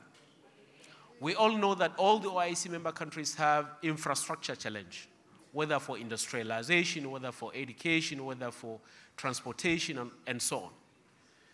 The only way for you to do that, you need to have the private sector coming together with the public sector. Now, one of the things that we are working on that I mentioned earlier as one of the challenges for the SDGs is basically with regard to the Islamic infrastructure financing framework, in which you have to come up with the risk management framework before anybody come and put in the money. Because if you look at the ranking and the ratings of these OIC member countries is really, really low. in terms of quality of doing business, in terms of financing. Now, you can imagine a situation whereby you are promoting infrastructure financing using PPP. In most of the OIC member jurisdictions, there is a potential risk whereby the private sector is coming now to put in their money together jointly with the public sector for infrastructure financing. Why is this so? Because the majority has some of this political instability. You can imagine a bank put so much money into railway or university or industry, and then just of a sudden, the government changes. So I think there is more to do by leveraging on the experiences of the Asian economies as well that are developing currently, that find themselves way out of where they were before, as well as with European or other developed economics. So that's why what we have now come up with is to push the agenda of regional collaboration, consolidated effort. We need to work together. We all know our problems. So for us to achieve and alleviate or eradicate poverty, what happened to our zakat? How many OIC member countries actually have zakat institutionalization? They don't have zakat institution. It's still left to the private sector, individuals. All right? Now, Waqaf institutions, other social Islamic finance institutions, Sadaqah and so on. The challenge is more on the initiative to have this consolidated effort or to have this collaboration. Should it be a government-driven or should it be a private sector-driven? Now, this is where we need to tell ourselves the reality, where the private sector need to come together, they need to work together. We need to see there is a regional collaboration between private sectors. We need to see there is a regional collaboration between governments, all right? So I think the challenges are actually some political, some social, and then some regulatory as well. So I think I will leave it to, because some of my colleagues also would like to add to that. But the best way forward is for us to come together. We have the OIC member countries. Look at the trading. How much do they do among themselves? All right? Okay. So I think this is where the challenge comes. Until we address our problem, no miracle will come to take care of our problems unless we ourselves. That's what I can say. If you allow me, let me just take a couple of more questions and then I'll give each speaker an opportunity to respond holistically because in the interest of time. Yes, Brother Yerlan. Assalamu alaikum wa rahmatullahi wa barakatuhu. To everybody. I have 2 points actually. One question is to Dr. Bella. Really, I liked what you told, and especially your note about that we're Islamizing some institution words, but SDGs cannot be because it's overall, it's for everybody. So my first question is to you. When I was looking on your presentation, you told about many activities you are doing for the Ummah and for the global Islamic finance. But one point I noted, when you shown the map, you told that Central Asia represent only by Afghanistan, but usually Central Asia, it's like all post-Soviet countries, which actually we are representing here with my delegation. It's Kazakhstan, Azerbaijan, Uzbekistan, Kyrgyzstan, Turkmenistan. So my issue, and of course part of the Russia, because also represented in this part, we have Muslim communities in Tatarstan, in Bashkortostan, all of these countries. So my question is related to issue of statistics, because you told the figure which you are doing is just out of the members of IFSB. You have official members in IFSB, which is Central Bank of Kazakhstan, Central Bank of Kyrgyzstan, and AIFC also, Astana Internet Financial Center. But you have not used information for your Islamic Financial Stability Report. And you know all of these countries already has Islamic financial institution and Islamic banks and leasing companies. But unfortunately, in your statistics is not utilized. Why? What is the reason? Because if you have official members, you just ask them, they will provide all the figures for you. So this is a very important issue, and I also remember I raised this issue in our Islamic Financial Forum, which is on WhatsApp. You are also members, and myself also a member. So this one question. And the second point, which I actually want to ask all my brothers and sisters, you know me, and we also communicating with Sibafi, IRA, IFM. Of course, our bank itself, which brother Yahya representing, very important issue for, I think, which we have to think for SDG to implement in Islamic world. We have to have Islamic entrepreneurs. Islamic entrepreneurs is very important, you know, because Islamic entrepreneurs, their role must be very important. And how your institution can contribute to development of Islamic entrepreneurship. And in this regard, I just want to say that here I'm representing not Kazakhstan, I'm representing International Association of Islamic Business with the headquarters in Moscow. And we have 18 member countries. We have very spread membership all over parts of our countries. So we would be happy if you would accept our invitation for the 3rd and 5th of October this year in Samara city. We will have events, Islamic financial events, which is 3 days. One is World Halal Day, secondly is Volga Investment Summit, and also a Gateway Day. So we are planning to have all your, if you would come, mashallah, we will be more than happy to see you there. So at least you will be all CIS countries all together. So this is my point. Thank you, Birlan. Is there any other question in the audience? Yes, please. The lady in the back. Thank you. Good morning to all of you. My name is Dalila Hamo. I'm from the World Intellectual Property Organization. My question is, I'm raising this question following the intervention of the second speaker and the SDGs identified as key SDGs for many of the countries. As you all know, technology is a cross-cutting issue for the implementation of SDGs and is very important. And I think the SDGs identified more or less are touching up all about technology. And we know that in many countries, venture capital is very important in valuation of the research result, in bridging research to industry. And I have just noted also the interest by the last speaker to the entrepreneurship. We know that for development, this is very important. How the bank is addressing these issues and how it is helping member states in developing their small and medium industries, and especially in valuation of the result of research. Thank you. Thank you. So now I would like to start from the other end, if you allow me. But Rijal, what I would request is for each speaker to just, in view of the questions that have been posed, just take 2 minutes to sum them up, because we're already out of time, so that everybody has an equal opportunity. But please, just 2 minutes.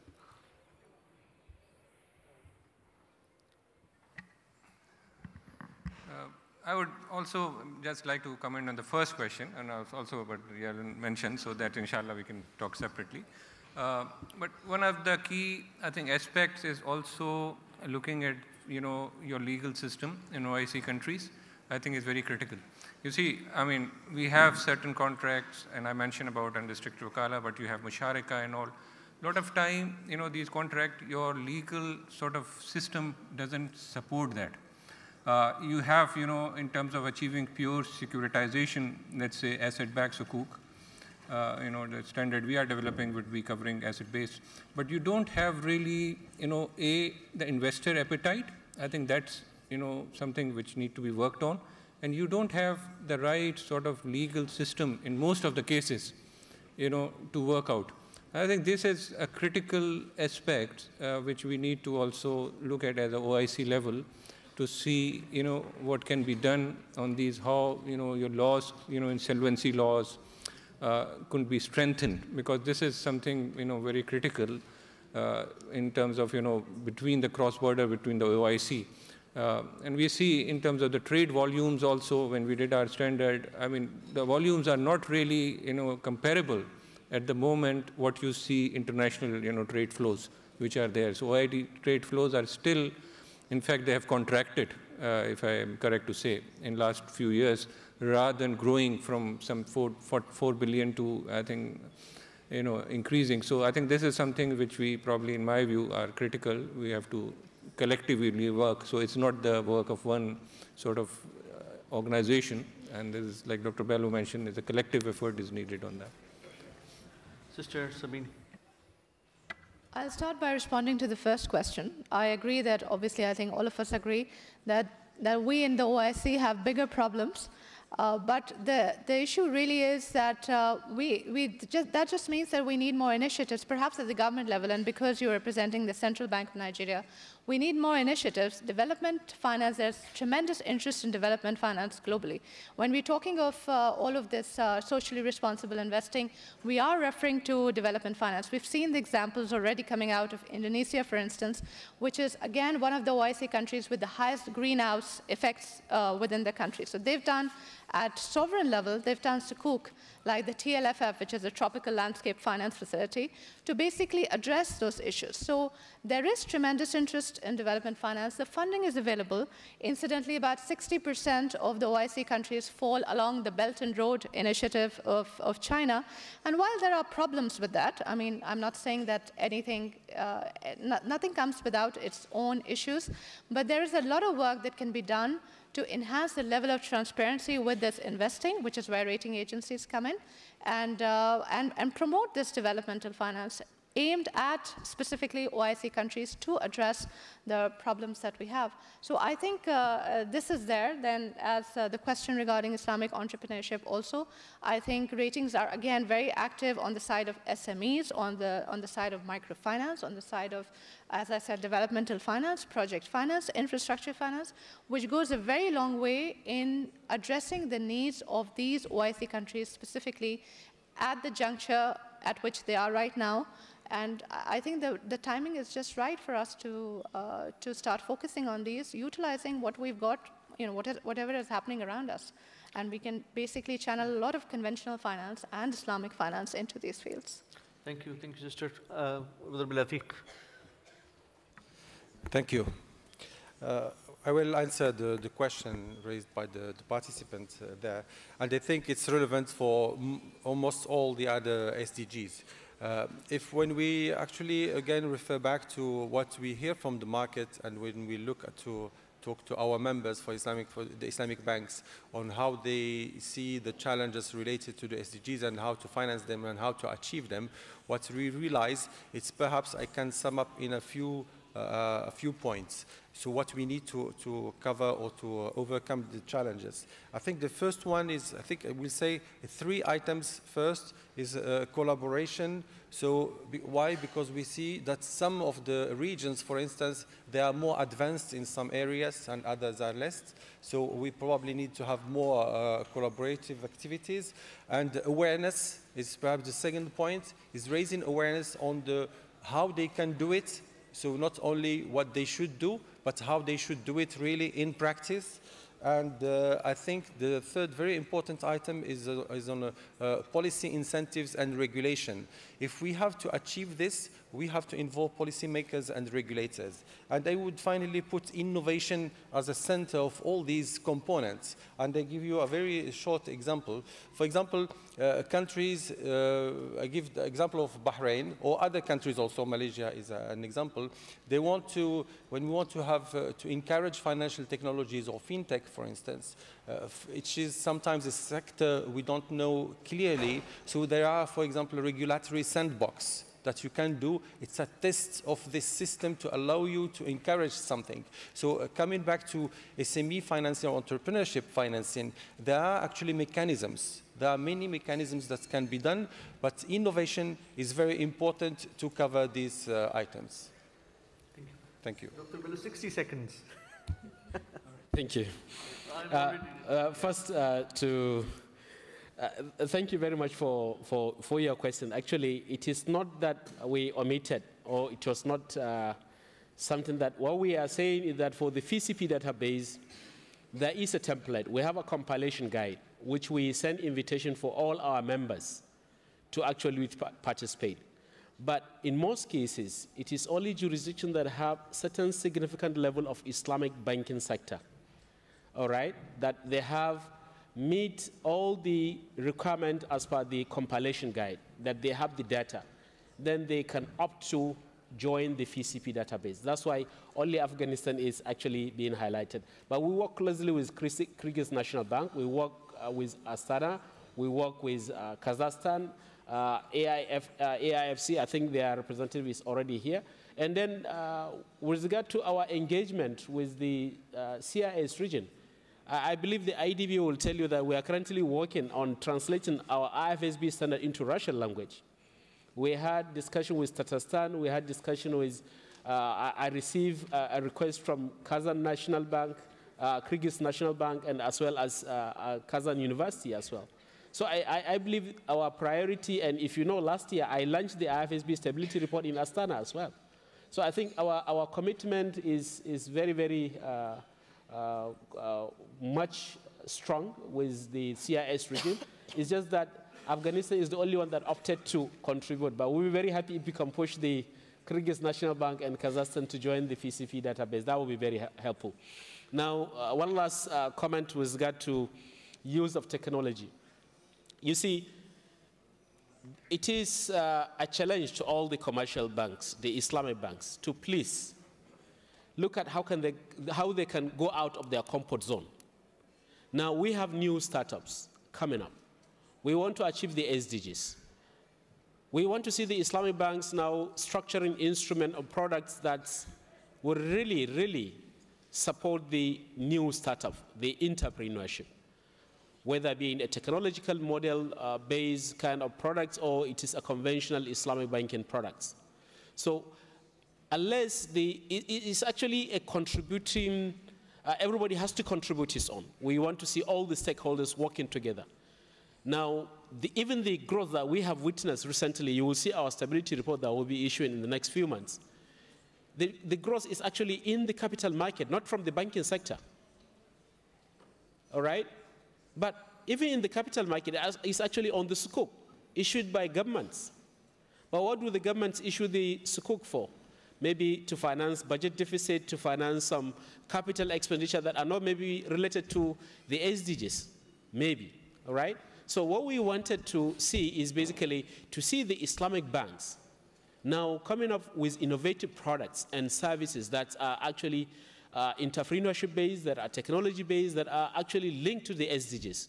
Very, very micro level, inclusive kind of finance, that's what we want to see.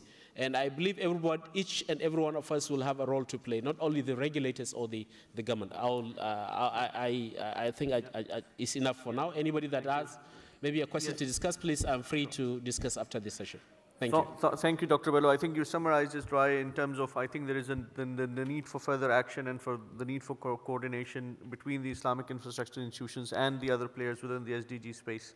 So I think with that, we would like to bring this symposium to a conclusion. I would like to once again thank our partners, the Central Bank of Maghreb, for co-organizing this. And I would like to thank the distinguished speakers, Dr. Bello, Brother Bilatik, Sister Sabine, and Brother Ijlal, and Brother Rami for their valuable insights and contributions. Thank you very much. Assalamu alaikum.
Nigeria, I recognize your name. Thank you. Because it's really, really important for us to be able to engage. And you're going to be here all week. So can I send you an email to see because I'm staying here as well. Maybe we can get a round of coffee together. I'm sure you haven't had your lunch. Anyway, it was excellent, really inspirational, inspiring, and to the point to get people to change their thinking. I think even just the last comment that you made about technology, even the 1 minute that you had, it really is about taking risk. I'm speaking tomorrow about smart economies and the leadership actually doing both. Because without changing the mindset, we actually can't allow the